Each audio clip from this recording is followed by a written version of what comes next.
Halo Achievers, jumpa lagi dengan saya Sersahala Freddy Simanjuntak dalam pelajaran Ekonomi Lintas Minat. Achievers, pertemuan kita saat ini kita akan membahas tentang pelaku ekonomi dan harga keseimbangan. Achievers, silakan simak video pembelajaran berikut ini. Hello Achievers, hello everyone. Jumpa lagi dalam pelajaran Ekonomi Lintas Minat bersama dengan saya, Sersahala Freddy Simanjuntak. Achievers, kali ini kita akan belajar mengenai pelaku ekonomi dan harga keseimbangan. Pelaku ekonomi terdiri atas rumah tangga konsumsi, rumah tangga produksi, rumah tangga, negara atau pemerintah, dan masyarakat luar negeri. Nanti, kita akan melihat bagaimana interaksi antara pelaku-pelaku ekonomi tersebut di dalam diagram circular flow atau biasa disebut sebagai interaksi antara keempat sektor pelaku ekonomi. Yang pertama, rumah tangga konsumen. Rumah tangga konsumen memiliki faktor produksi. Rumah tangga konsumen menyediakan lahan dan tenaga kerja. Kemudian, rumah tangga konsumen berperan sebagai konsumen, yaitu membeli barang dan jasa yang dihasilkan oleh perusahaan. Kemudian, rumah tangga juga berperan sebagai penyedia atau pemasok faktor-faktor produksi berupa alam, tenaga kerja, modal, dan skill. Selanjutnya adalah rumah tangga produsen. Rumah tangga produsen biasanya disebut sebagai perusahaan. Perusahaan dibagi menjadi dua. Satu, perusahaan milik negara atau disebut sebagai BUMN, dan perusahaan milik swasta. Perusahaan milik negara memberikan pelayanan kepada masyarakat, dan perusahaan milik swasta bertujuan untuk mencari laba.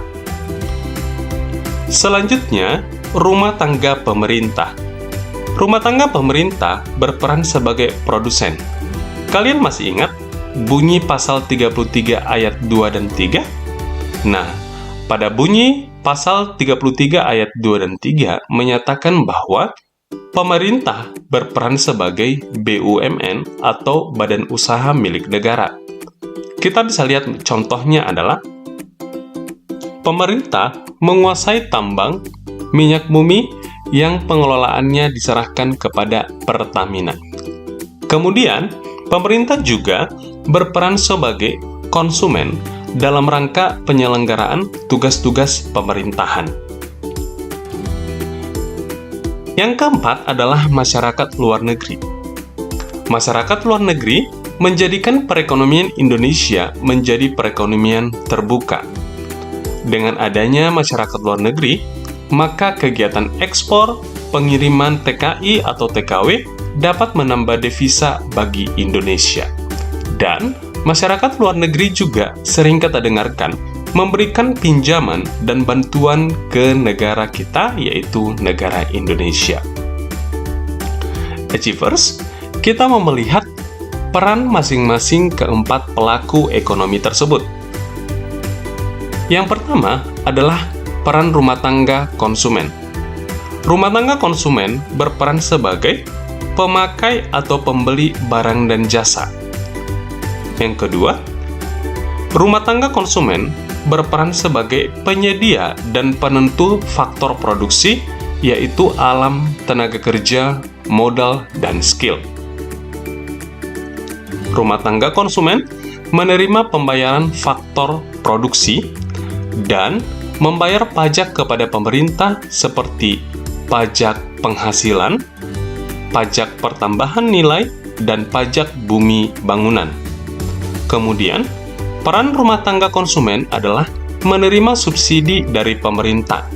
Baru-baru ini, pemerintah juga memberikan subsidi kepada masyarakat dalam bantuan langsung tunai.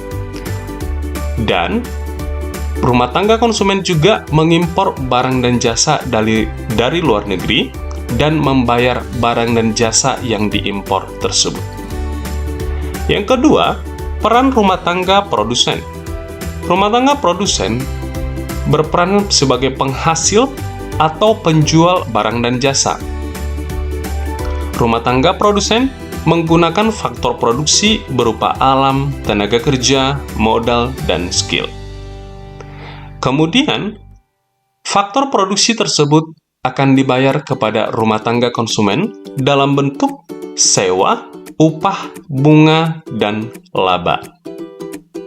Sama halnya dengan rumah tangga konsumen, rumah tangga produsen juga membayar pajak kepada pemerintah, seperti pajak penghasilan, pajak pertambahan nilai, dan pajak bumi bangunan. Dan rumah tangga produsen menerima subsidi dari pemerintah.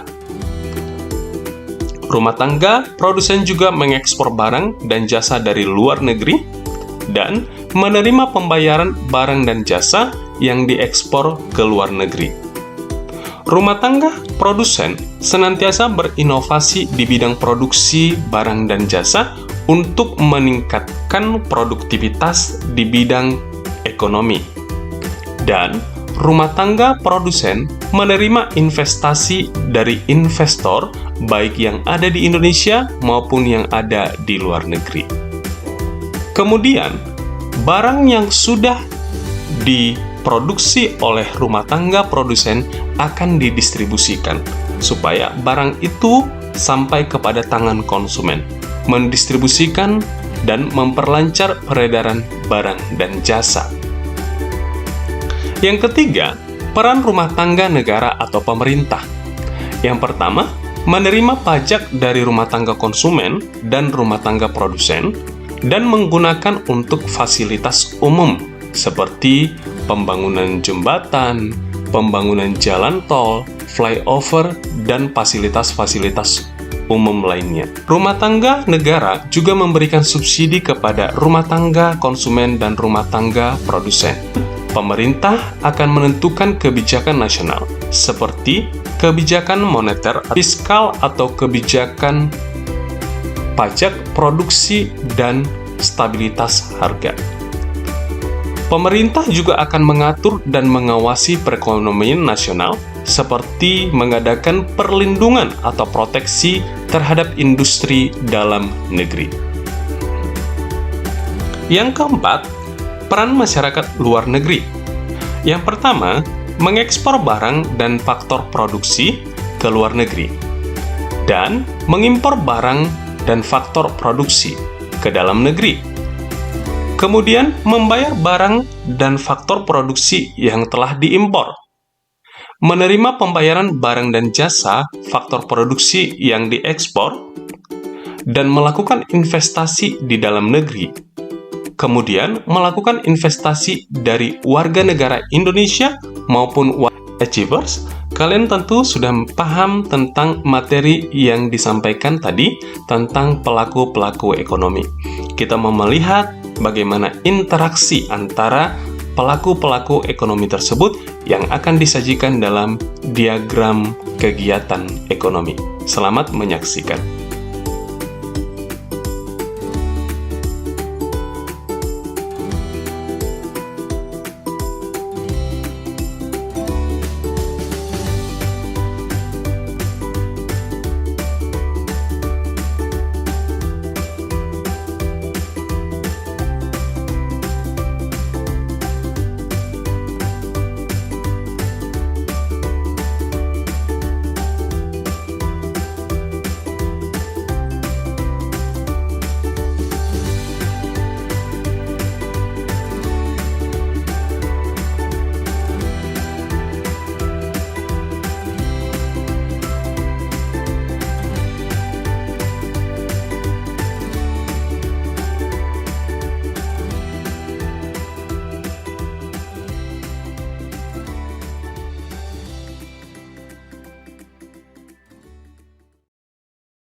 Achievers, kita akan belajar tentang harga keseimbangan. Harga keseimbangan dalam hal ini kita akan belajar tentang permintaan dan penawaran. Permintaan adalah jumlah barang dan jasa yang ingin dibeli oleh konsumen pada berbagai tingkat harga. Hukum permintaan mengatakan bahwa jika harga barang naik, permintaan akan turun, dan jika harga barang turun, permintaan akan naik. Dalam hal ini, hukum permintaan adalah berbanding terbalik atau negatif. Apa faktor-faktor yang mempengaruhi naik turunnya permintaan? Yang pertama adalah harga barang dan jasa. Yang kedua, pendapatan konsumen.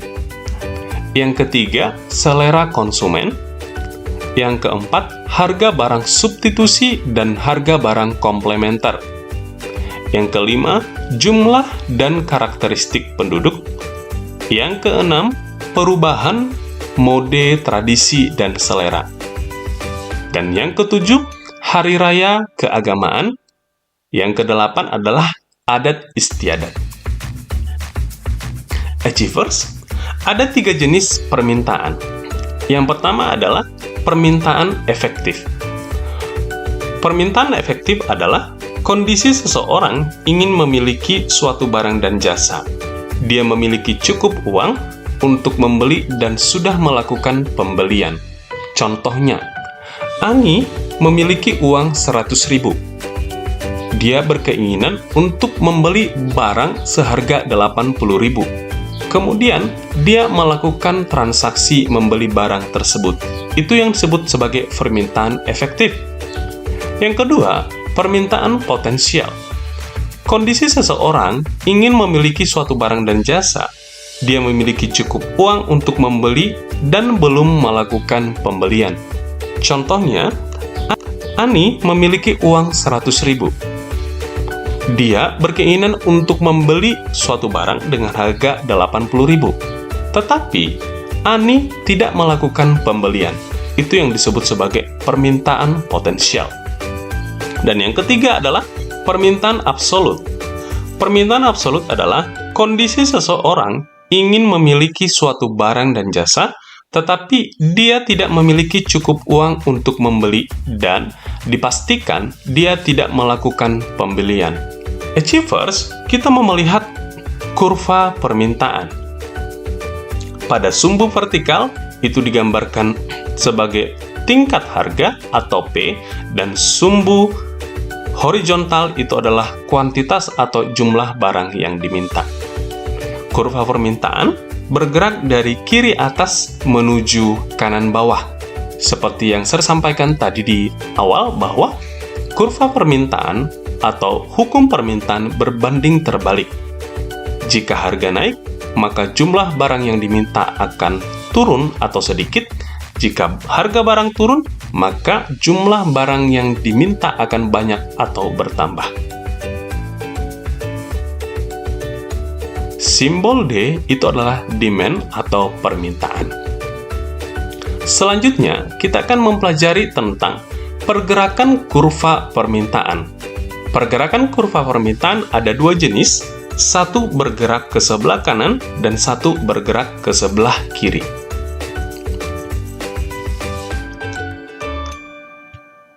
Tanda panahnya bergerak ke sebelah kanan. Nah, apa yang menyebabkan kurva permintaan bergerak atau bergeser ke sebelah kanan? Yang pertama adalah pendapatan konsumen itu naik. Yang kedua, selera konsumen naik. Dan yang ketiga, jumlah penduduk bertambah.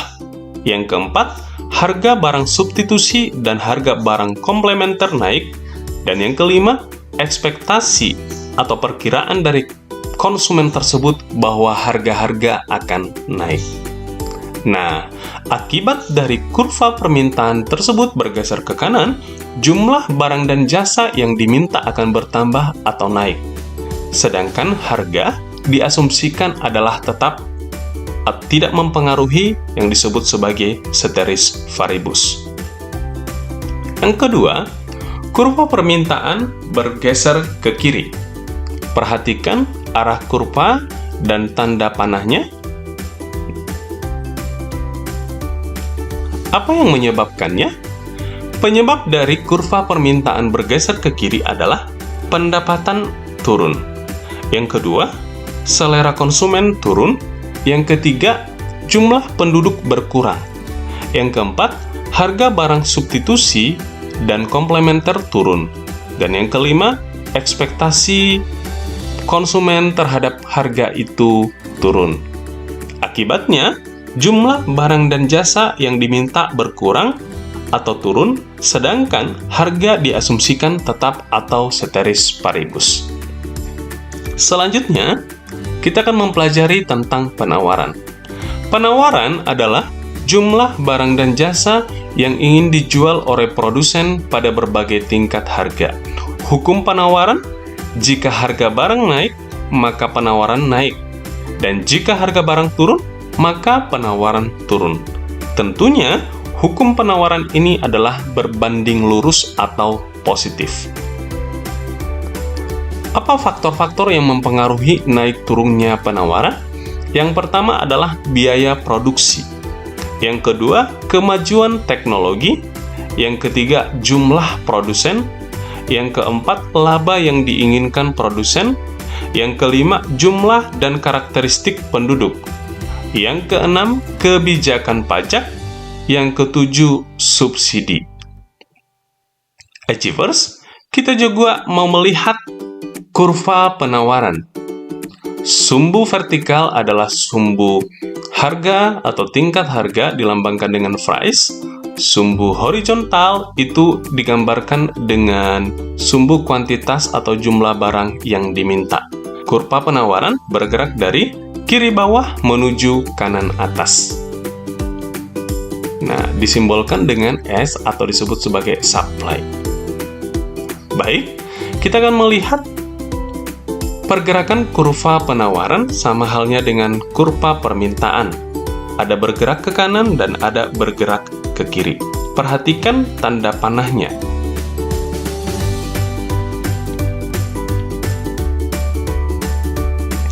Kurva penawaran bergeser ke kanan, disebabkan oleh biaya produksi turun.